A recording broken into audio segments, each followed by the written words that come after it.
31 मार्च में हमारे धर्मशाला डिवीजन में बात करें तो 80% से 90% लोगों की पेमेंट नहीं हो पाई। कॉन्ट्रैक्टर कहीं ना कहीं इतना हरास हो चुका, जो कुछ छोटे कॉन्ट्रैक्टर थे, डी क्लास कॉन्ट्रैक्टर थे, जिन्हें हम जानते थे, वो रो रहे थे उस दिन। सरकार हमारे पर तरह तरह के दबाव भी डाल रही है कि हम कार्य को शीघ्र अतिशीघ्र करें, नहीं तो वो पेनल्टी डालेगी या हमें ब्लैक लिस्ट कर देगी।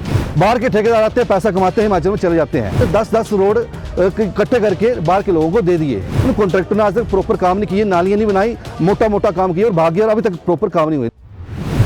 हम यहाँ कॉन्ट्रैक्टर लोग इकट्ठे हुए हैं, इसमें कांगड़ा के भी आए हुए हैं लोग, धर्मशाला से भी आए हुए हैं, शाहपुर से भी आए हैं, पालमपुर से, मतलब कांगड़ा जोन के ही कुछ ना कुछ कॉन्ट्रैक्टर आए हुए हैं। बड़ी जल्दी हमने बुलाया और सभी आए हुए हैं, उनका मैं धन्यवाद करूंगा। आज सबसे बड़ा विषय जो है कि हमारी काफ़ी समय से पेमेंट नहीं हो पा रही है। 31 मार्च में किसी भी कॉन्ट्रैक्टर को हमारे धर्मशाला डिवीजन में बात करें तो 80% से 90% लोगों की पेमेंट नहीं हो पाई। किसी की 1 लाख थी, किसी की करोड़ों में थी, पर किसी की 1 रुपये की पेमेंट नहीं हुई। उसके बाद आज जो पीछे दिवाली का पर्व आया, उसमें 5-6 पर्व इकट्ठे आ जाते हैं, जैसे भैया दूज आती है, दशहरा आता है, दीपावली आती है, विश्वकर्मा आता है कॉन्ट्रैक्टर का, तो उसमें भी कोई पेमेंट नहीं हुई। तो नहीं पेमेंट होने के कारण कॉन्ट्रैक्टर कहीं ना कहीं इतना हरास हो चुका, जो कुछ छोटे कॉन्ट्रैक्टर थे, डी क्लास कॉन्ट्रैक्टर थे, जिन्हें हम जानते थे, वो रो रहे थे उस दिन। तो हम भी उनकी मदद नहीं कर पाए, क्योंकि हमारे पास खुद ही पैसे नहीं पड़े हमें। कुछ लोग ऐसे कॉन्ट्रैक्टर थे छोटे डी क्लास, उनको अपने बच्चों के लिए पटाखे तक ले जाने के लिए, मिठाई ले जाने के लिए पैसे नहीं थे।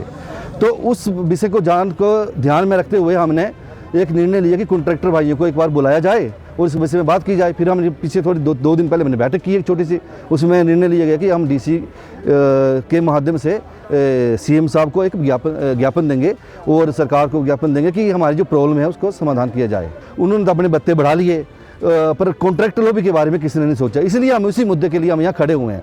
मेरा तो पक्ष और विपक्ष दोनों से ये कहना है कि आप इस मुद्दे पे लड़ें, क्योंकि सरकार को बनाने में कहीं ना कहीं कॉन्ट्रैक्टर लॉबी का बड़ा हाथ होता है, क्योंकि डेवलपमेंट करती है कॉन्ट्रैक्टर।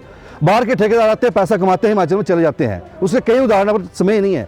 अभी पीछे PMSY के बड़े काम हुए, वो बाहर के लोगों लिए, क्योंकि इन्हें 10-10 रोड इकट्ठे करके बाहर के लोगों को दे दिए और उन कॉन्ट्रैक्टर ने आज तक प्रॉपर काम नहीं किए, नालियाँ नहीं बनाई, मोटा काम किया और भाग गया और अभी तक प्रॉपर काम नहीं हुए। लेकिन आम जो लोकल ठेकेदार, हिमाचल का ठेकेदार है, वो लास्ट तक काम करता है और मन से काम करता है कि हमारा घर का काम है, हमारे प्रदेश का काम अच्छी तरीके से करेंगे। लेकिन उस ठेकेदार के बारे में कोई सोचा नहीं जा रहा है, ना उसको पैसे मिल रहे हैं।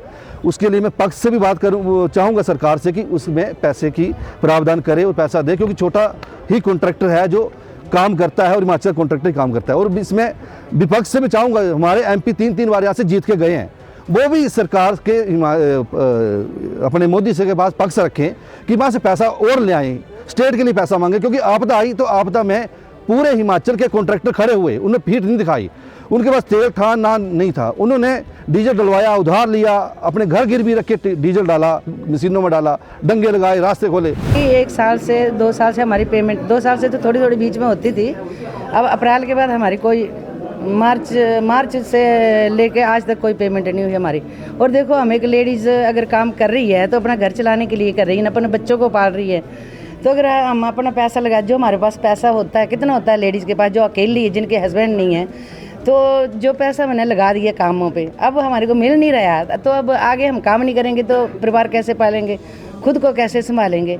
पैसा नहीं आएगा तो काम भी नहीं कर पाएंगे, तो हमारी तो रोजी रोटी बंद हो गई ना। तो लेबर को अगर टाइम पे पैसे नहीं दिए जाए तो लेबर छोड़ जाती है ना। और ऐसे भी कभी ऐसी जगह पे हमें काम पे जाना पड़ता है, तो वहाँ भी हमें आने जाने मुश्किल होती है, पर फिर भी हम हौसला रखते हैं और काम करते हैं, ऐसी बात नहीं है।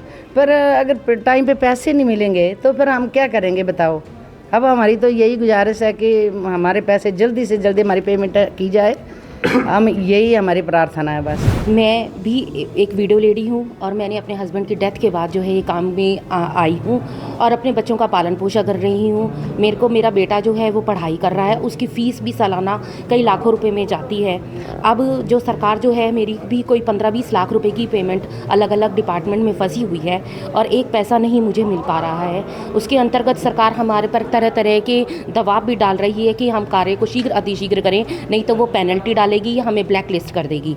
तो हम ये किस प्रकार कर पाएंगे। तो सरकार से यही आवेदन करते हैं कि सरकार शीघ्र अतिशीघ्र हम सभी की पेमेंट करें, जिससे हम अपना घर और अपने लेबर्स का घर बार जो हमारे थ्रू चलता है वो भी चला सकें और जो है जो कार्य हैं पूरे अपने कंप्लीट कर सकें।